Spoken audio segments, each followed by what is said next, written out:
Class 9 average ആയി പഠിച്ചുകൊണ്ട് ഇതുപോലെ പഠിച്ച് മുന്നോട്ട് പോയാൽ ക്ലാസ് 10ലും നല്ലൊരു മാർക്ക് സ്കോർ ചെയ്യാൻ പറ്റുമെന്ന് വിചാരിച്ചിരിക്കുന്നവരാണോ നിങ്ങൾ? എങ്കിൽ നിങ്ങൾക്ക് വേണ്ടിയാണ് ഈ വീഡിയോ. നിങ്ങൾ വിചാരിക്കുന്ന പോലെ എല്ലാ കാര്യങ്ങൾ ക്ലാസ് 10ൽ ഒരുപാട് മാറ്റങ്ങളാണ് നിങ്ങളെ കാത്തിരിക്കുന്നത്.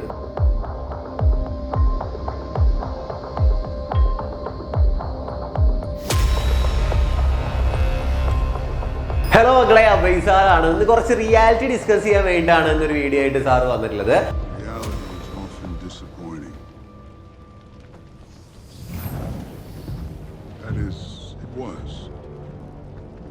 തുറന്നു പറയുകയാണെങ്കിൽ സാറ് പഠിക്കുന്ന സമയത്ത് ഒരു ആവറേജ് സ്റ്റുഡന്റ് ആയിരുന്നു. അപ്പോൾ ഈ വീഡിയോ കാണുന്നവരിൽ ആവറേജ് സ്റ്റുഡന്റ് അല്ലാത്തവരോ അല്ലെങ്കിൽ ബിലോ ആവറേജ് സ്റ്റുഡന്റ് അല്ലാത്തവരോ, അതായത് കോൺഫിഡന്റ് ആയിട്ട് നിങ്ങൾക്ക് ക്ലാസ് 10 CBSEയിൽ നല്ലൊരു മാർക്ക് സ്കോർ ചെയ്യാൻ പറ്റുമെന്ന് ഉറപ്പായിട്ട് പറയാൻ പറ്റുന്നവർ ധൈര്യമായിട്ട് വീഡിയോ സ്കിപ്പ് ചെയ്യാം. അല്ലാത്ത മക്കൾ, എങ്ങനെ നല്ലൊരു മാർക്കിലേക്ക് എത്താമെന്ന് അറിയാത്ത മക്കൾ അവസാനം വരെ വീഡിയോ കാണാം. സാറ് നിങ്ങൾക്ക് തരും ഒരു പ്രോപ്പർ ആയിട്ടുള്ള സൊല്യൂഷൻ. റിയാലിറ്റിയിൽ നിന്ന് ഒരു സ്റ്റോറി പറയുകയാണെങ്കിൽ, സാറിന്റെ ലൈഫിൽ 3 വർഷം മുന്നേ ഒരു സ്റ്റുഡന്റ് ഉണ്ടായിരുന്നു. അവന്റെ പേര് വിഷ്ണു എന്നായിരുന്നു. ക്ലാസ് 9 CBSEയിൽ തരക്കേടില്ലാത്ത മാർക്കോടുകൂടി പാസ്സായിട്ട് ക്ലാസ് 10 CBSEയിലേക്ക് എത്തിയ ഒരു മുത്തുമണി. അവൻ എന്ന് വെച്ച് കഴിഞ്ഞാൽ കളിക്കുന്ന സമയത്ത് കളിക്കും, കുഴപ്പമില്ലാത്ത രീതിയിൽ പഠിക്കും, റീൽസ് ഒക്കെ കാണും, ക്രിക്കറ്റ് കളിക്കാനൊക്കെ ആയിട്ട് പോകും. പക്ഷെ ക്ലാസ് 10ലേക്ക് വന്നപ്പോ വീട്ടിലെ അവസ്ഥ ആകെ മാറി. അവന്റെ കയ്യിൽ നിന്ന് ആദ്യം അവന്റെ ഫോൺ വാങ്ങിച്ചു വെച്ചു. അമ്മയുടെ വക ഒരു ഉപദേശം, അച്ഛന്റെ വക ഒരു ഉപദേശം, രാത്രി ചോറുണ്ണാൻ വരുമ്പോ വേറെ ഉപദേശം, അങ്ങനെ ഉപദേശത്തിന്റെ 5-6 കളി. അവരുടെ ആകെയുള്ള പ്രതീക്ഷ അവനാണെന്നുള്ള രീതിയിൽ അവനങ്ങനെ പ്രഷറൈസ് ചെയ്തുകൊണ്ട് അവൻ്റെ അച്ഛൻ കൊണ്ടുപോയിട്ട് കെമിസ്ട്രിക്ക് ഒരു ട്യൂഷൻ, ഫിസിക്സിന് ഒരു ട്യൂഷൻ, മാത്സിന് ഒരു ട്യൂഷൻ, അങ്ങനെ 3 ട്യൂഷനിൽ കൊണ്ടുപോയി ചേർത്തു. നിങ്ങളാണെങ്കിൽ നിങ്ങളുടെ അവസ്ഥ എന്താണെന്ന് കമന്റ് ചെയ്തേ. നിങ്ങളാണ് ഈ സിറ്റുവേഷനിൽ, റിയാലിറ്റിയാണ് നിങ്ങൾ പറയുന്നത്, അതായത് ശരിക്കും ഉണ്ടായൊരു സംഭവമാണ് പറയുന്നത്. നിങ്ങളാണ് ഈ ഒരു സിറ്റുവേഷനിലെങ്കിൽ എന്തായിരിക്കും ചെയ്തിട്ടുണ്ടാവുക? അതുപോലെ തന്നെ അവന് കിളി പോയ അവസ്ഥയിൽ അവനൊന്നും എന്താ ചെയ്യേണ്ടതൊരു ഐഡിയ ഇല്ല. കുഴപ്പമില്ലാത്ത രീതിയിൽ പഠിച്ചു പോകുന്നൊരു പയ്യനായിരുന്നു. അവന് ആകെ ഒരു ഐഡിയ ഇല്ലാണ്ടായി. അങ്ങനെ ഫസ്റ്റ് ടൈം എക്സാം കഴിഞ്ഞപ്പോൾ അവൻ നിരത്തി പൊട്ടി.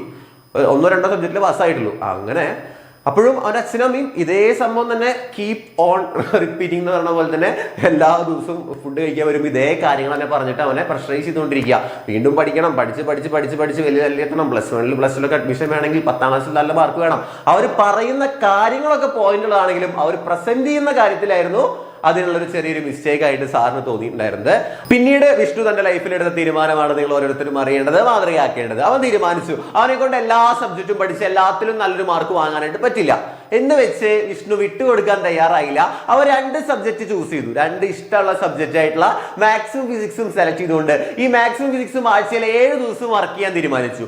7 ദിവസം മാത്സും ഫിസിക്സും 2 മണിക്കൂർ പഠിച്ചിരിക്കും എന്ന് വെച്ച് അവൻ ഫോൺ യൂസ് ചെയ്യാതിരിക്കുന്നില്ല. അവൻ കളിക്കാനുള്ള സമയം സെറ്റ് ചെയ്തു, ഫോൺ യൂസ് ചെയ്യാൻ ടൈം സെറ്റ് ചെയ്തു, ഈ 2 സബ്ജക്റ്റും പഠിക്കാൻ ടൈം സെറ്റ് ചെയ്തു. അപ്പോൾ നിങ്ങൾ വിചാരിക്കും ബാക്കിയുള്ള സബ്ജക്റ്റ് പഠിച്ചിട്ടുണ്ടാവില്ല, അപ്പോൾ ബാക്കിയുള്ള സബ്ജക്റ്റ് തോറ്റുപോകില്ലേ? ഒന്നിടവിട്ടുള്ള ദിവസങ്ങളിലാണ് ബാക്കിയുള്ള സബ്ജക്റ്റിന് അവൻ ഫോക്കസ് കൊടുത്തത്.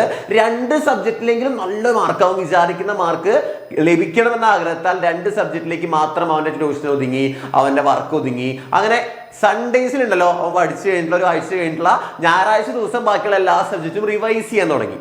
ഇനി ഉണ്ടായിട്ടുള്ള മാറ്റം ഞാൻ പറഞ്ഞുതരാം. അപ്പോൾ നിങ്ങളും നിങ്ങളുടേതായിട്ടുള്ള ഒരു ഗോൾ സെറ്റ് ചെയ്യുക. നിങ്ങളൊരു ആവറേജ് സ്റ്റുഡൻ്റ് ആണെങ്കിൽ, ബിലോ ആവറേജ് സ്റ്റുഡൻ്റ് ആണെങ്കിൽ നിങ്ങൾക്ക് ഇഷ്ടമുള്ള 2 സബ്ജക്റ്റ് സെലക്ട് ചെയ്യുക. ഈ 2 സബ്ജക്റ്റിലെ നിങ്ങളുടെ ഏറ്റവും ഇഷ്ടപ്പെട്ട ടീച്ചേഴ്സ് പഠിപ്പിക്കുന്ന 2 സബ്ജക്റ്റ് ആയാൽ മതി. ഈ 2 സബ്ജക്റ്റും കൃത്യമായി ഓരോ ദിവസങ്ങളിൽ കൃത്യമായി പഠിക്കുക. സ്കൂളിലൊക്കെ പോണ സമയത്ത് ഈ 2 സബ്ജക്റ്റിന്റെ നോട്ട് പ്രോപ്പറായിട്ട് എഴുതുക. വീട്ടിൽ വന്നിട്ട് ആ നോട്ട്സ് ഒക്കെ ഒന്ന് വായിച്ച് പ്രോബ്ലംസ് ഒക്കെ ചെയ്ത് പഠിക്കുക. കെമിസ്ട്രി ആണെങ്കിൽ ഇക്വേഷൻസ് ഒക്കെ ബാലൻസ് ചെയ്യാനായിട്ടോ, അല്ലെങ്കിൽ മാത്സ് ആണെങ്കിൽ പ്രോബ്ലംസ് വർക്ക്ഔട്ട് ചെയ്തിട്ട് 2 സബ്ജക്റ്റ് സെറ്റ് ആക്കി വെക്കുക. അപ്പൊ തന്നെ ആ 2 സബ്ജക്റ്റിലേക്കുള്ള ഒരു കംപ്ലീറ്റ് കോൺഫിഡൻസ് നമ്മളിലേക്ക് സെറ്റ് ആവും. മറ്റേന്ന് പറഞ്ഞു കഴിഞ്ഞാൽ 6 സബ്ജക്റ്റിലെ ഉള്ള സബ്ജക്റ്റ് മുഴുവനും നമുക്ക് എന്താ പറയാ ഡിസോർഡർ ആയിട്ടാവും കിടക്കുന്നുണ്ടാവുക. ഇതിപ്പോ 2 സബ്ജക്റ്റ് നമ്മുടെ കയ്യിലുണ്ടല്ലോ. ഇങ്ങനെ പഠിച്ച് നമ്മുടെ വിഷ്ണുവിനുണ്ടായത്, വിഷ്ണു 10th CBSEയുടെ റിസൾട്ട് വന്നപ്പോൾ അവന് 4 A1 ഉണ്ടായിരുന്നു. ഒരു എന്താ പറയുക പ്രതീക്ഷ ഉണ്ടായിരുന്നില്ല അവൻ അത്രയും കിട്ടുമെന്ന്. പക്ഷെ അവനായിട്ട് എടുത്തിട്ടുള്ള ആ ഡിസിഷൻ കാരണം അവന്റെ ലൈഫിൽ ഒരു ഡ്രാസ്റ്റിക് ആയിട്ടുള്ള ചേഞ്ച് ആണ് ഉണ്ടായിട്ടുള്ളത്.